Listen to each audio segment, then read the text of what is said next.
leader by popular demand of the youngest citizens of Bangladesh, Muhammad Yunus.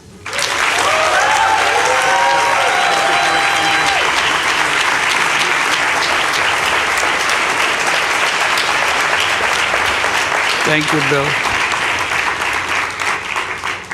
It's a strange thing that I get a letter from United States coming from a governor of Arkansas. So you have to figure out where is Arkansas. He wants to meet me immediately. So I don't know how immediately that was. I said, next time I'm coming to United States for this visit, this program.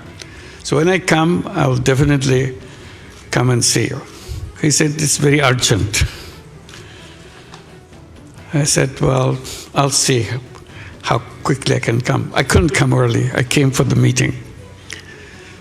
And that was the beginning of our contact. And he tried to understand what is this Grameen Bank that people talk about. So I explained. And both he and Hillary sitting there in the hotel room where I was invited to talk. And after listening, we need it. He says, we need it. How quickly we can get it in Arkansas. So that was the beginning of the whole story. So I visited in the same trip, Arkansas. He organized everything to go look at. That's amazing scene that I've seen in the rural areas of Arkansas. People sitting around, shops closed down because the economy was in a total disaster. So the people who were accompanying me to show me around, can they do something? I said, of course, they are the one who will do something. They couldn't believe that these people can do something. So that was the beginning. Bill said, yes, we're going to do that. I explained how this works. And a Grameen program was set up. Hillary was put in charge. He was the governor and want to get it done. And this is the beginning of it. But I didn't realize what he is doing is so important to him. I found out when he was running for president. He was a governor. Now he wants to be president. He said, you must be present when I announce my presidentship, declare as a candidate. I didn't understand why he wants me to be president. I declared it. He said, one of the points he made in the speech, if I'm elected president, I will have Grameen program in every inner city of the United States. You thought people would be happy? Next day he got a coverage saying that he's a crazy guy. He brings someone from Bangladesh to tell the Americans what to do. How crazy can you get? He didn't give up. He explained again and again why it's important. He never stopped saying how important it is to help people transform themselves with a touch of few dollars. And that was the beginning that continued when he became president. He wanted to do it. And that's the signing of the bill he mentions. And then Hillary came to Bangladesh along with Chelsea. I saw Chelsea here.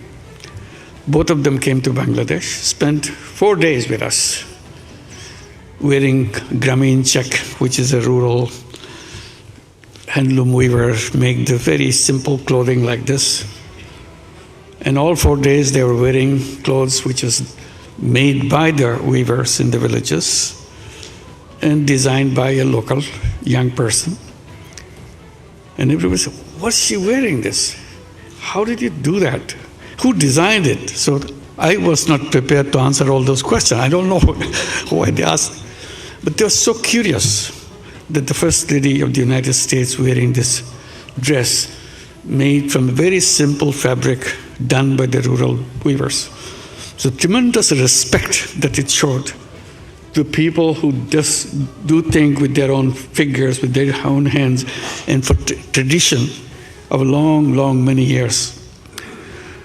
And then Bill Clinton comes after this visit, and first thing he said, I couldn't take it anymore in our breakfast table.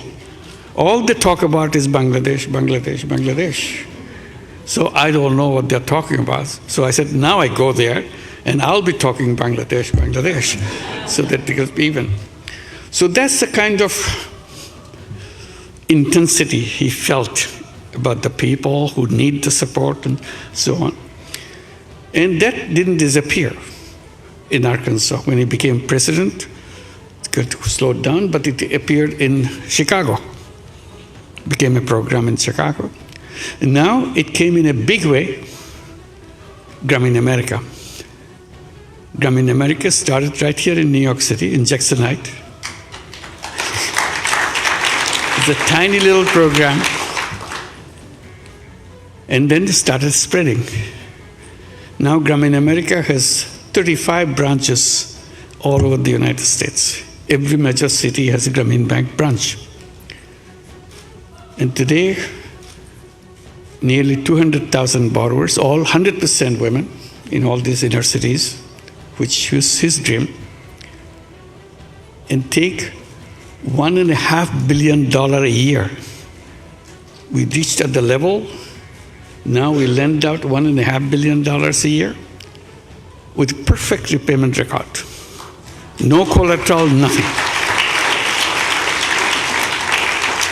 And they are giving the projection, so in the next 10 years, we'll be reaching a level with $4 billion a year kind of loan operation.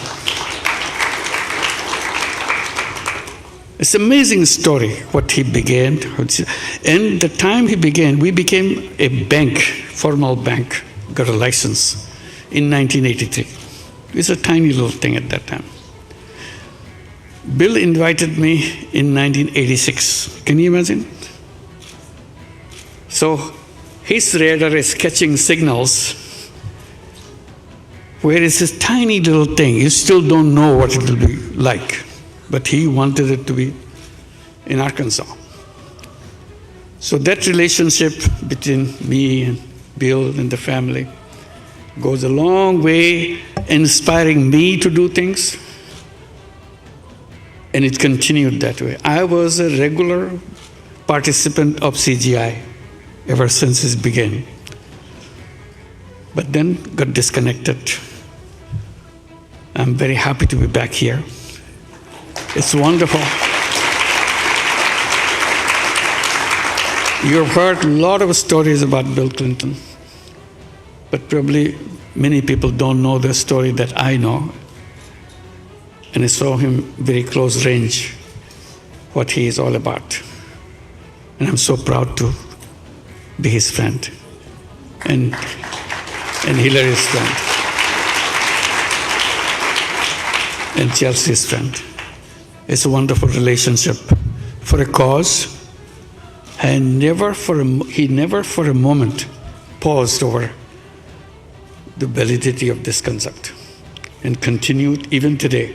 Wherever he goes, he tells the story, and he never forgets what is happening to me and to our work. And thank you very much, Bill, for the wonderful friend that you have been. Thank you. Thank you very much.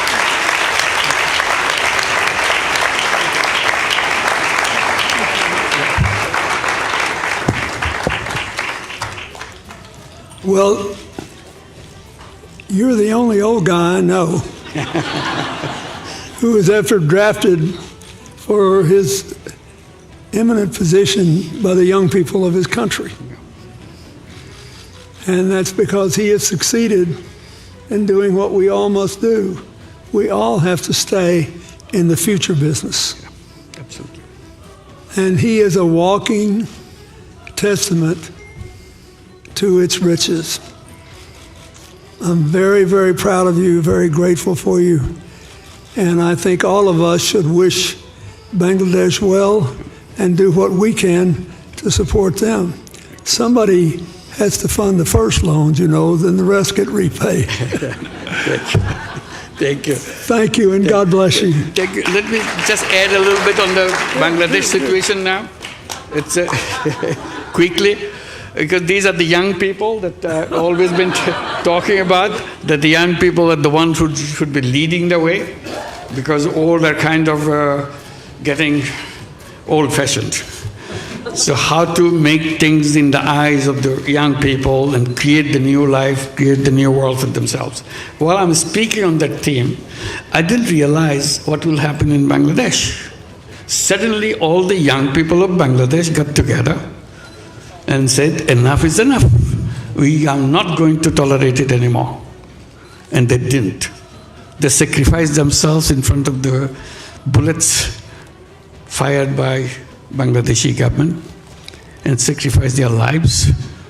I just saw some video going on. So they just stood there, said, how many of us you can kill? We are here, kill us. But we are going to change the world, change Bangladesh. And that is the promise they made, that they want to create a new Bangladesh, Bangladesh next version, with the youth version. So this is the commitment they made and invited me after the previous government left the country. So invited me to head the country. This is what I'm doing, trying to implement what the dreams of the young people promised to the nation, how it can be done. The whole nation, they mobilized the whole nation together. It's not just the young people. Every single person in Bangladesh support this cause. And I'm very happy at the support and the people of the United States to make that happen. And the sky's the limit.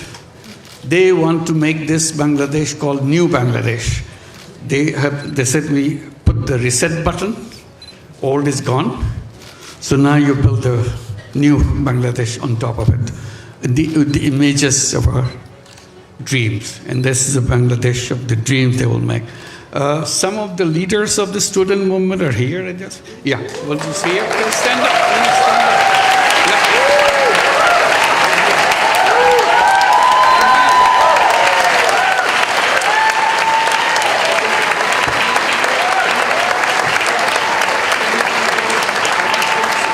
It's amazing the way they speak. The language I never heard. That speak about the world they want to build, the country they want to build for themselves, and they are ready behind it to make that happen. So please help them, support them, so that their dream comes true. And this is the responsibility we take together, and you'll be here with us in that dream, making that dream come true.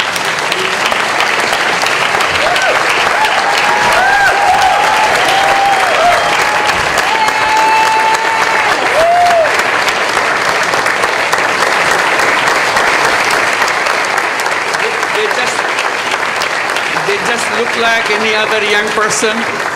You will not recognize it. But when you see them in action, when you hear them speak, you'll be shaking. They shook the whole country by their speeches, by their dedication, their commitment. They said, you can kill us anytime you want, but we are not giving up. And he is known as to be the brain behind the whole revolution. So he denies it repeatedly. He said, not me, many others. But that's how he's recognized, that he's the brain behind the whole thing. It's an amazing, meticulously designed thing. It's not just suddenly came, it's not like that. Very well designed. Even the leadership pattern, people don't know who the leaders. So you can't catch one and say, okay, it's over. It's not over. So it's completely diverse.